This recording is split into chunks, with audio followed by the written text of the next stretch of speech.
কুড়িগ্রামের ফুলবাড়িতে সনাতন ধর্মাবলম্বী স্কুল শিক্ষার্থীর সাথে প্রেমের সম্পর্কের জেরে পালিয়ে বিয়ে করার ঘটনায় অপহরণ মামলা দায়েরের ২৪ ঘণ্টার মধ্যে ওই শিক্ষার্থীকে উদ্ধার করেছে ফুলবাড়ি থানা পুলিশ।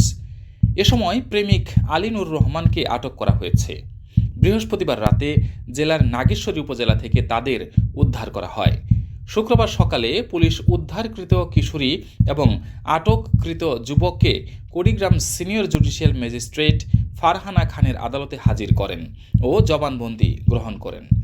ফুলবাড়ি থানার অফিসার ইনচার্জ নওয়াবুর রহমান জানান, ভিকটিম কিশোরী তাকে অপহরণের বিষয়টি অস্বীকার করে। বলেন, আলী নূরের সাথে তার দীর্ঘ ৪ বছরের প্রেমের সম্পর্ক। এ কারণে তার পরিবার আলী নূরকে ফাঁসানোর বিভিন্ন ষড়যন্ত্র করতে থাকে। প্রেমিককে বাঁচাতেই স্বেচ্ছায় পালিয়ে যায় সে। কুড়িগ্রাম নোটারি পাবলিকে এফিডেভিট এর মাধ্যমে ইসলাম ধর্ম গ্রহণ করে এবং ইমামের মাধ্যমে আলী নূরের সাথে ইসলামী শরিয়া মোতাবেক বিবাহ বন্ধনে আবদ্ধ হয়।